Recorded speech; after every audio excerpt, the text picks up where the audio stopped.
आज हम पढ़ेंगे सिंधु घाटी सभ्यता में स्थापत्य कला, जिसमें नगर नियोजन पढ़ेंगे और विशाल स्नानागार भी पढ़ेंगे।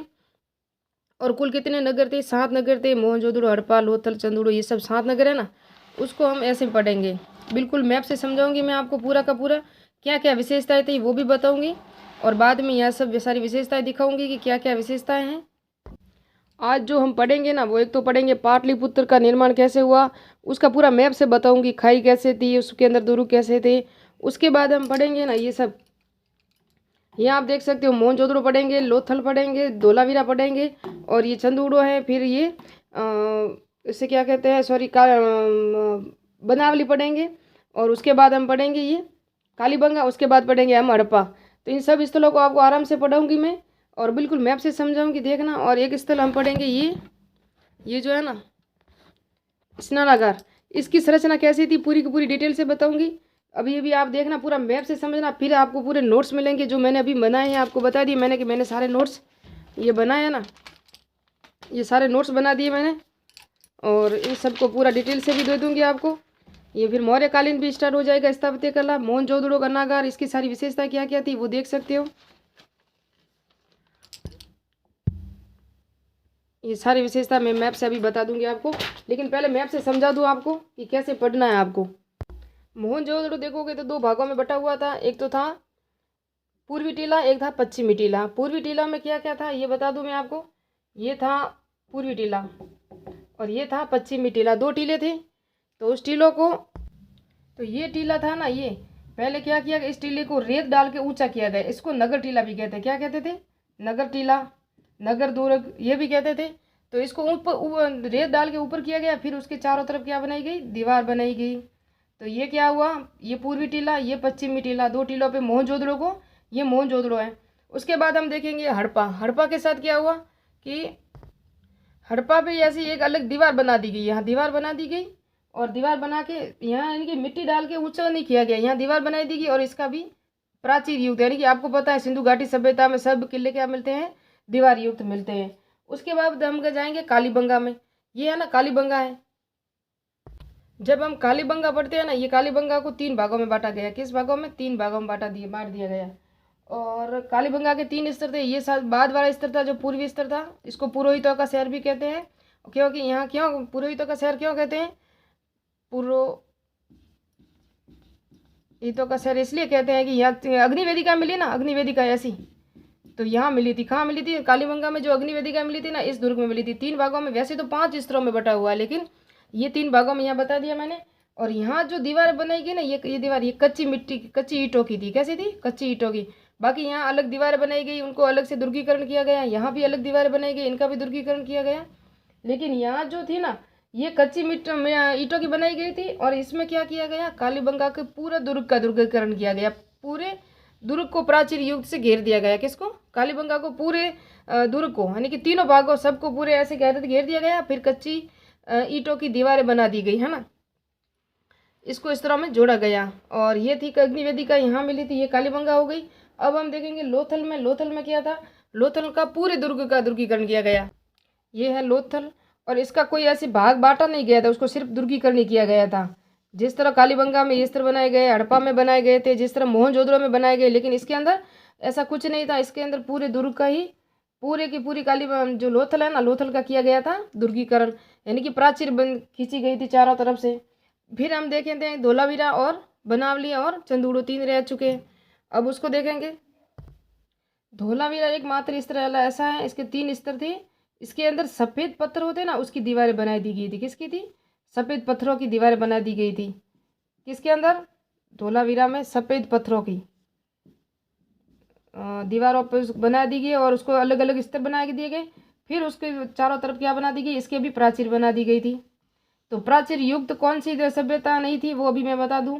सबके अंदर प्राचीर मिलती है, कहीं अलग मिलती है, यानी कि हम उसकी संरचना कहते हैं ना, सिंधु घाटी सभ्यता की संरचना और बसावट। तो हमको हर जगह यही लिखा मिलता है, जहाँ भी पुस्तकें देखते हैं कि एक समान थी, लेकिन ऐसा एक समान नहीं थी। कहीं मिट्टी को ऊपर ऊंचा उठा के बना दिया गया, तो कहीं 2 भागों में बांट दिया गया था, तो कहीं 3 स्तरों में बांट के उसका प्राचीर दुर्गीकरण किया गया था, कहीं एक स्तर में उसका दुर्गीकरण किया गया, कहीं 3 भागों में करके कहीं सफ़ेद पत्थरों का प्रयोग किया गया। तो कालीबंगा में कच्ची ईंटों का प्रयोग किया गया था। लेकिन जब संभवतः हम सामान्य यही पढ़ते हैं कि सिंधु घाटी सभ्यता में पक्की ईंटों का प्रयोग हुआ था, लेकिन कालीबंगा एक ऐसी सभ्यता थी जहाँ कच्ची ईंटों का प्रयोग हुआ था, जहाँ दीवारों में। लेकिन फर्श पे क्या किया था, कालीबंगा की जो फर्श थी ना, ये जो फर्श होती हैं वो अलंकृत और पक्की ईंटों की थी, उसकी किसकी, कालीबंगा की। तो ये भी फैक्ट है, याद रखना। इसी तरह से छोटे से पॉइंट से लेके प्रश्न पूछा जाता है। तो यहाँ 26 पत्थरों से इनको अलग किया गया था। ये धोलावीरा है, मैंने कहा आपको 3 स्तरों में। अभी इनको ये भी बताएंगे गलियां समकोण में कैसे काटती थी और मुख्य सड़क पे कहाँ थी, वो भी मैं मैप से बताऊंगी। पहले हम बनावली पढ़ लेते हैं। बनावली में क्या था, तो बनावली था ना, ये रईसों का शहर था। कौन सा था, बनावली। क्यों, क्योंकि ये बनावली रईसों, इसका दुर्गीकरण नहीं किया गया। एक तो इसका दुर्गीकरण नहीं हुआ, जैसे प्राचीर नहीं थी इसकी। एक इसके अंदर क्या मिले बताएं आपको, ऐसे होते हैं ना वो वॉश बेस पानी वाले, जहाँ पानी हाथ धोते हैं हम, तो वो नहीं मिले। किसके, वो मिले यहाँ। कहाँ मिले हैं, बनावली में मिले हैं। वॉश बेस मिले हैं और टॉयलेट भी मिले हैं यहाँ। क्या टॉयलेट, तो ये आधुनिकीकरण का प्रमाण लगता है हमें। और ये रईसों का शहर भी कहते हैं। यहाँ वॉश बेस हाथ धोने वाले मिले हैं, टॉयलेट के प्रमाण मिले, लेकिन इसका दुर्गीकरण नहीं मिला है। क्या दुर्गीकरण नहीं था। बाकी सब जैसे कि मोहनजोदड़ो को देखा दुर्गीकरण था, हड़प्पा को देखा दुर्गीकरण था, जैसे कि हमने लोथल को देखा वो 3 भागों में थी, कालीबंगा को 3 स्तरों में था। लेकिन यहाँ कच्ची ईंटों के साथ इसकी दीवारें खींची गई थी, कहीं मिट्टी ऊंची लेके दीवारें की गई थी। और जहाँ धोलावीरा हमने पढ़ा तो वहाँ सफ़ेद पत्थरों से लेके उसकी दीवारें बना दी गई थी। और ये बनावली है ना, वहाँ नहीं थी, कोई दीवार नहीं थी। चंदूड़ो क्या था, चंदूड़ो एकमात्र ऐसा स्थल था, इसकी भी दीवार, ये है चंदूड़ो। इसका भी कोई नहीं है, इसका कोई खंड में बटा हुआ वगैरह तो है नहीं। इसके अंदर यहाँ चंदूड़ो से हमें मन के बनाने के कारखाने मिले थे। क्या बने थे, मन के बनाने के कारखाने मिले थे। यहाँ लिपस्टिक के हमें साग से मिले थे। ऐसा थोड़ा सा मैं बता दूँ आपको, क्योंकि ये एग्जाम की दृष्टि से इम्पोर्टेंट है, क्योंकि सजावट और सौंदर्य का प्रतीक था चंदूड़ो, जहाँ से हमें मन के बनाने के। और यहाँ हार बने हुए थे जैसे कि मनकों के, जिसके अंदर वो छिद्र युक्त ऐसे होते थे। उसके अंदर छिद्र होता था, जहाँ डोरे में या किसी में बांध के उसको गले में या वगैरह लगा दिए जाते थे। तो यहाँ मिले थे मन के लिपस्टिक के साग से। और बनावली से आपको पता है तांबे की गाड़ी भी मिली थी और मिट्टी का हल मिला था। सॉरी, बनावली से क्या मिला था, मिट्टी का हल भी मिला था। अब हम पढ़ते हैं, थोड़ा सा मैप से और समझा दूं मैं आपको। यह है ना, ये मोहनजोदड़ो का स्नानागार मैंने बनाया है। यहाँ पे जो होता है ना बिट्यूमिनम होता है ना, उसकी फर्श बनी हुई है। कैसे बनी हुई है, जिससे पानी बाहर नहीं जा सके। ये स्नानागार बनाया। यहाँ कई बार एग्जाम में यही पूछा हुआ है कि यहाँ जो सीढ़ियाँ बनी हुई ना, वो कैसे बनी हुई। तो सीढ़ियाँ ऐसे बनी हुई है, ये उत्तर दिशा, उत्तर से दक्षिण की दिशा में बनी हुई है इसकी सीढ़ियाँ। किसकी, ये विशाल स्नानागार है ना, उसकी बनी हुई है। यहाँ साइड में क्या बना हुआ, एक कुआं बना हुआ पानी का, जिससे संभवतः यहाँ से पानी सप्लाई होता होगा। किसके अंदर, स्नानागार के अंदर, जो कहाँ है, मोहनजोदड़ो में। फिर यहाँ से एक और नाला बना हुआ था, जिसको साफ सफाई करके पानी बाहर निकाला जाता था, सारा का पानी यहाँ से। ये हो गया। उसके बाद यहाँ देखोगे तो आप यहाँ ऊपर इसके कौन सा स्नानागार है ना, वहाँ यहाँ ऐसे बड़े से कमरे बने हुए हैं, जिसे हम क्या कहते हैं, जॉन मार्शल है, मार्शल आर्ट, उन्होंने क्या कहा है, इसको कहा है पुरोहित आवास। क्या कहा है, डबल मंजिल के भी हैं, कुछ कुछ सिंगल भी है, यहाँ बने हुए हैं। तो ये धार्मिक स्थल का प्रतीक रहा होगा। और यहाँ जो कपड़े चेंज करने, कपड़े वगैरह धोने, यहाँ रहने की व्यवस्था थी। तो यहाँ क्या, पुरोहित आवास भी मिले, जैसे कि रूम भी मिले हैं, यहाँ कुएं भी मिला है, और यहाँ जो ये मिला था। और ये पक्की ईंटों की, तो जॉन मार्शल ने इसको पुरोहित आवास भी कहा है और स्नानागार भी कहा है, जो धार्मिक। पर ये सीढ़ियाँ याद रखना, कई बार एग्जाम में पूछा हुआ है कि ये सीढ़ियाँ किस दिशा में, तो ये उत्तर से, ये उत्तर है, यहाँ दक्षिण है ना, तो उत्तर से दक्षिण दिशा में। और यहाँ किसका लेप था, बिट्यूमिनियम से यहाँ लेप किया हुआ था। और ये पक्की ईंटों से निर्मित था, जो ये क्या था, स्नानागार। ये बता दिया मैंने। अभी पाटलिपुत्र की थोड़ी सी व्यवस्था बता दूं मैं आपको, मैप से बनाऊंगी, कल आपको नोट्स दे दूंगी सारे के सारे। फिर आपको मैं थोड़ा सा ये भी बता दूं कि सिंधु घाटी सभ्यता में मुख्य सड़क पे किसके दरवाजे खुलते थे और गलियों में कैसे दरवाजे खुलते थे, मकान कैसे होते थे। तो इसका आकार कैसा था, समांतर चतुर्भुज का आकृति का था इसका आकार। और अभी मैं आपको बता दूं, सर्वप्रथम ये जो पाटलिपुत्र है ना, उसको किसने स्थापना किया था, तो अजातशत्रु। कौन था अजातशत्रु, हर्यक वंश का शासक था अजातशत्रु। अजातशत्रु ने इसको नगर बनाया था, पॉलीबर था। क्या नाम था उसका, पॉलीबोर था, जिसका वर्णन किया था ना उसने, हैंसोंग ने भी किया था और फयान ने भी किया था। हैंसोंग ने किया था ना, पॉलीबोर था। ये क्या थी, पाटलिपुत्र। उसके बाद पाटलिपुत्र का जो नाम जानकारी मिलती है हमें, कौटिल्य के अर्थशास्त्र में एक अध्याय है जो दुर्ग विधान, वहाँ भी मिलती है। और उसके बाद उदयन था ना, उदयन जो हर्यक वंश का ही शासक था, अजातशत्रु का पुत्र था उदयन। उदयन ने उसको क्या बनाई थी, राजधानी बनाई थी प्रथम। तो प्रथम बार राजधानी किसने बनाई थी, हर्यक वंश के शासक उदयन ने उसको राजधानी बनाई थी। किसने बनाई थी, उदयन ने। और उदयन भी क्या था, पितृन था हर्यक वंश को, ये उदयन था और इसने इसको राजधानी बनाया था पाटलिपुत्र को। और उसके बाद हम देखते हैं ये जो दीवार बनी हुई ना, ये पूरी की पूरी इसकी दीवार किसकी बनी हुई है पता है, पाटलिपुत्र की लकड़ी की दीवार बनी हुई है। किसकी दीवार बनी हुई है, ये सारी की सारी लकड़ी की दीवार बनी हुई है। तो क्योंकि लकड़ी के ही, मौर्य काल में तो लकड़ी का ही शासन होता था, जो भी राजा प्रसाद है वगैरह वो चंद्रगुप्त मौर्य के शासन में होता था। लेकिन मौर्य अशोक शासक था ना, अशोक, उसके शासनकाल में पत्थरों के जो स्तंभ लिखे थे ना, वो पत्थरों पे लिखे थे। और उसके बाद हम देखेंगे तो ये जो लकड़ी की दीवार बनी और उसके अंदर ये बनाया हमने पहले पाटलिपुत्र, फिर उसकी लकड़ी की ये दीवार बना दी पूरी की पूरी। या एक एक फीट है ना, 1 फीट के लकड़ी के गत्ते होते थे, उससे बनाया था। किसके, 1 1 फीट के लकड़ी के गत्तों से उसकी दीवार बनाई थी। और ये कितनी थी, ये पूरी की पूरी जो दीवार थी ना, ये चारों तरफ से ये 9 मील थी। कितनी थी, 9 मील थी, पूरी की पूरी 9 मील थी। और इतनी इसकी ये जो चौड़ाई थी ना, ये पूरी की पूरी कितनी थी, ये थी 15 मील। 15 मील कितनी थी, पूरी की पूरी है ना, पूरी पूरी सभ्यता की, अरे सॉरी, पूरी पाटलिपुत्र की 15 मील थी। और उसके बाद हम देखेंगे उसके अंदर ये जो खाई बनी ना, ये खाई बनाई थी यहाँ चारों तरफ से। क्या बनाई थी खाई, इसे पारिक दुर्ग भी कह सकते हो, क्योंकि इस खाई के अंदर ये कितनी खाई थी, 30 हाथी इसके अंदर आ जाए जिस तरह। 44 फुट की खाई थी। किसकी थी, कितनी थी, ये जो 44 फीट गहरी खाई थी। कितनी थी, 44 फीट गहरी खाई थी। कौन सी, किसकी, पाटलिपुत्र की थी। और उसके बाद इसकी चौड़ाई कितनी थी, तो इस जो खाई है ना, इस खाई की चौड़ाई ये चौड़ाई 600 फीट थी। कितनी थी, 600 फीट थी। तो ये सब मैंने लिख दिया आपको, 600 फीट थी। फिर क्यों, इसके अंदर पानी भी था। किसका पानी था, तो इसके अंदर सोन नदी का पानी भरा रहता था। ये सुरक्षा की दृष्टि से वेरी इंपॉर्टेंट थी ये पाटलिपुत्र था, क्योंकि सोन नदियाँ थी, सोन नदियों के बीच में था। तो ये सोन नदी का इसके बीच में पानी भरा रहता था। ये पूरी खाई बनी हुई थी। उसके बाद यहाँ दुर्ग, ये पाटलिपुत्र था। कितना सुरक्षित शहर था ये, देखो पाटलिपुत्र। और उसके अंदर कितने दरवाजे थे, ये आप देख सकते हो, बहुत से दरवाजे थे। उसको क्या कहते हैं, दरवाजा, जो द्वार थे ना, 64 द्वार थे। कितने द्वार थे, ये सब 64 द्वार थे इसके अंदर। 64 तो द्वार थे। और जो बुरुज होते हैं ना, बुर्ज कैसे कहते हैं, ऐसे बुरुज होते हैं, ऐसे, जिसके अंदर रह के आप गोलियां वगैरह, आप दुश्मन को देख सकते हो कि दुश्मन आ रहा है। दुश्मन आपको नहीं देख सकता, लेकिन आप दुश्मन को देख सकते हो, ऐसे बुरुज होते थे।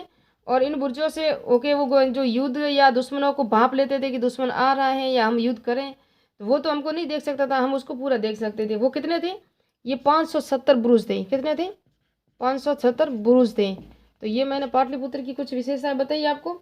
और उसके बाद हम देखेंगे इसका भी वर्णन मैंने बता दिया, कौटिल्य के अर्थशास्त्र में है। और ऋग्वेद में तो कला का वर्णन मिलता है। और ये दुर्ग थे, और ये पूरा का पूरा पाटलिपुत्र सुरक्षा की दृष्टि से वेरी इंपॉर्टेंट था। और उसकी स्थापना हुई थी जो अजातशत्रु ने की थी नगर के रूप में, फिर उदयन ने उसको राजधानी बनाया था। और जो जो इम्पोर्टेंट था वो मैंने लिखा दिया और आपको मैप से भी समझा दिया है। तो पाटलिपुत्र शहर है। अब आगे देखते हैं मैप से। ये स्नानागार था और एक अन्नागार भी है। आपको पता है अन्नागार भी मोहनजोदड़ो में है, और वो भी नदी, ऐसे नदी है, और इस नदियों के किनारे बने हुए अन्नागार, क्योंकि जो व्यापार की दृष्टि से था। और जितने भी ये कोठे बने होते थे उसके अन्नागार के, तो ये नदियों के किनारे बने होते थे। और सबसे बड़ी इमारत सिंधु घाटी सभ्यता की किसको कहा है, अन्नागार को, नहीं सॉरी, स्नानागार को कहा है। और सिंधु घाटी सभ्यता की सबसे बड़ी इमारत अन्नागार ही है। और इसको जॉन मार्शल ने कहा था कि सबसे बड़ी जो इमारत है ना, ये अन्नागार है। और ये अन्नागार मैंने बता दिया आपको, ये नदियों के किनारे होते थे अन्नागार। एक इम्पोर्टेंट यहाँ है कि लोथल है ना, लोथल भी नदी के किनारे था। तो लोथल में जो अन्नागार था ना, लोथल का अन्नागार कैसा था, लकड़ी का बना था। एकमात्र ऐसा था लोथल का अन्नागार जो लकड़ी का बना था, जो लकड़ी। और ये जो अन्नागार है ना, ये अन्नागार मैंने बता दिया आपको कि इतना बड़ा था। कहाँ, मोहनजोदड़ो का अन्नागार था ना, इसके अंदर 26 खंड बने हुए थे। कितने, 26 खंड बने हुए थे, ऐसे ऐसे अलग अलग। यानी कि किसी के अंदर चावल रहता होगा, किसी के अंदर गेहूं रहता होगा, सॉरी, किसी के अंदर गेहूं रहता होगा, कहीं किसी के अंदर बाजरा रहता होगा। यानी कि अलग अलग अनाज के लिए अलग खंड थे। तो ये किसके अंदर थे, अन्नागार में थे, मोहनजोदड़ो में था। सबसे बड़ा ही मोहनजोदड़ो का अन्नागार था। ये इंपॉर्टेंट तथ्य था जो मैंने आपको मैप से समझाया। अभी नेक्स्ट में आपको सारे नोट्स मिलेंगे, और चंद्रगुप्त मौर्य, मौर्य कला के लिए और इन दोनों के लिए। और आपको पता है ये स्थापत्य कला है, जहाँ से हमें देखो इना स्नानागार हैं, उसके स्तर हैं, जैसे किसी के अभिलेख हैं, जैसे मूर्तियाँ हैं, मूर्तियाँ मैंने आपको पढ़ा दिया, मृदभांड पढ़ा दिया, सिक्के पढ़ा दिए। ऐसे हमें प्राचीन इतिहास की जानकारी मिलती है ना, उसी तरह आने वाले समय में हमारी जानकारी है ना वो गूगल या फेसबुक से मिलेगी। तो ये भी हमारे डाटा है ना एकत्रित होते हैं, प्राइवेसी कुछ नहीं रहती है, वो डाटा एडिट ही रहते हैं। जिस तरह से इनके सारे जो मकान हैं, जो सिक्के हैं, जो मूर्तियाँ हैं, अभिलेख हैं, हमें जो मिले ना, अभी मूर्तियाँ वगैरह तो मैंने पढ़ा तो लिया, लेकिन जैसे जैसे इतिहास में आगे पॉइंट आते रहेंगे मैं आपको सारा पढ़ाऊंगी और नोट्स भी। तो ये पूरा कल मैंने अभी मैप से पूरा समझा दिया आपको। ये सारे थे शहर थे किसके, सिंधु घाटी सभ्यता के शहर थे, उसकी विशेषताएं, अग्निवेदिका, पुरोहित और ये बनावली, ये आ गया पूरा। उसके बाद नगरों के निर्माण और बसावट एक समान थी नहीं, अभी गलियों के वगैरह को मैंने बताया नहीं आपको। ये थी नगर नियोजन, ये आप देखोगे तो नगर नियोजन की विशेषताएं क्या क्या थी। मकान पक्की ईंटों से थे, लेकिन कालीबंगा में कच्ची ईंटों का निर्मित था। और कालीबंगा में जो कालीबंगा की ईंट जो फर्श थे ना वो अलंकृत और पक्की ईंटों की थी एकमात्र। फिर इसका अनुपात क्या था, 4.4:2:1। इसमें सड़कें सामान्य कच्ची ईंटों से निर्मित थी, लेकिन कालीबंगा में सड़कें कैसी थी, पक्की ईंटों से निर्मित थी। मकानों के दरवाजे गलियों में खुलते थे, लेकिन मुख्यतः सड़क पर नहीं खुलते थे। लेकिन लोथल एकमात्र ऐसा स्थल है जहाँ मुख्य सड़क पर खुलते थे, क्योंकि लोथल है ना ये व्यापारिक केंद्र था। और बनावली रईसों का शहर था, यहाँ वॉश बेस टॉयलेट के प्रमाण भी मिले हैं। ये मैंने सारा मैप से आपको समझा दिया। पुरोहित आवास वगैरह अन्नागार को मैप से समझाया। लोथल में अन्नागार लकड़ी का मिला हुआ एकमात्र है। और सिंधु घाटी सभ्यता की चित्रकला, मोहरे, मैंने आपको पूरा का डिटेल से एक वीडियो मैंने बनाया मोहरों का, जहाँ ज़्यादातर मोहरों पे पीपल और एक श्रृंगी बैल के चित्र अंकित मिलते हैं। मर्दभांड भी मैंने बता दिया आपको, जयती मर्दभांड आपको गहरी, चित्रित, काले, लाल काले और टेराबाइन वगैरह जितने भी थे ना, ओरेंटाइन वगैरह सब बता दिए। प्रस्तत्र पत्थर की मूर्तियाँ भी बता दी, पत्थर के औजार भी बता दिए। और मन का उद्योग लोथल और चंदूड़ों में थे। मोहरों का आकार वगैरह का वर्गाकार था। ये सारे डिटेल मैंने आपको पढ़ा दिया है। अगर मेरे लाल पीछे वाले वीडियो नहीं देखे ना, ये मौर्यकालीन स्थापत्य कला कल पूरी की डिटेल से पढ़ेंगे। आज मैंने आपको पाटलिपुत्र फिर भी बता दिया है और उसका मैप से समझाया, बाकी कल लिखवा दूंगी और आप नोट्स अभी कर सकते हो। तो राजकीय कला और लौकिक कला स्थापत्य मौर्य काल में दो प्रकार की होती थी, जिसमें मिट्टी, लकड़ी, पत्थर होती थी, वो लौकिक कला होती थी। लौकिक कला जो स्थानीय लोक देवता होते थे उनके लिए होती थी, जबकि जो राजकीय कला है वो चंद्रगुप्त मौर्य और अशोक के काल में ही थी। बिंदुसार के काल में इतना वर्णन जो विकास नहीं हुआ था। चंद्रगुप्त मौर्य में हम पढ़ेंगे नगर निर्माण, जो पाटलिपुत्र मैंने आपको पढ़ा दिया है। कल मैं आपको पढ़ाऊंगी राजा प्रसाद और सभा पढ़ाएंगे। फिर आपको पाटलिपुत्र नगर निर्माण बता दिया। फिर प्रशस्त कला क्या थी, जो अशोक के शासनकाल की थी, जो जिसके अंदर शिलालेख, स्तंभलेख, गुहालेख पढ़ेंगे हम। उसके बाद हम पढ़ेंगे जो बता दिया लौकिक कला में क्या क्या था। यक्ष यक्षिन की मूर्तियाँ, मैंने आपको मूर्तियों के काल में टॉपिक में सारा पढ़ा दिया है। अभी चंद्रगुप्त मौर्य की जो राजकीय कला थी उसके अंदर मैंने आपको जो पढ़ाया ना अभी पाटलिपुत्र, उसका वर्णन है, आप देख सकते हो। शुंगों की राजधानी रहा था मेगस्तीनी ने, इसका भी पूर्ण से वर्णन किया है। नंदों की भी राजधानी रहा था पाटलिपुत्र। कल हम पढ़ेंगे राजा प्रसाद, जो डिटेल से पढ़ाएंगे आपको, और मैप से होगा तो मैप से, नहीं तो आराम से आपको पूरी डिटेल दूंगी। ये है ना हड़प्पा सभ्यता है, पूरी डिटेल से। यहाँ दुर्ग, गड्डी, सड़कें, गलियाँ, भवन निर्माण, विशिष्ट इमारतें, स्नान कुंड, विशिष्ट भवन, दूषित जल विकास व्यवस्था, सब मैं डिटेल से। थोड़ा सा मैप में और कुछ रह गया वो बता दूंगी। उसके बाद ये ना बी ए फर्स्ट ईयर की बुक है, कौन सी है, ये भारत का इतिहास है, BA फर्स्ट ईयर की बुक है, जब प्रारंभ से 1200 तक का इतिहास है। यहाँ से चंद्रगुप्त मौर्य का उद्यम, मौर्य प्रशासन है। चंद्रगुप्त मौर्य की पूरी डिटेल से पढ़ेंगे, उसकी जो कला, संस्कृति, विकास वो भी पढ़ेंगे। फिर अशोक है, इनकी पूरा डिटेल से दिया हुआ है BA फर्स्ट ईयर की बुक में। आप अगर हो सके तो आप ला लो और उसके नोट्स बना लो।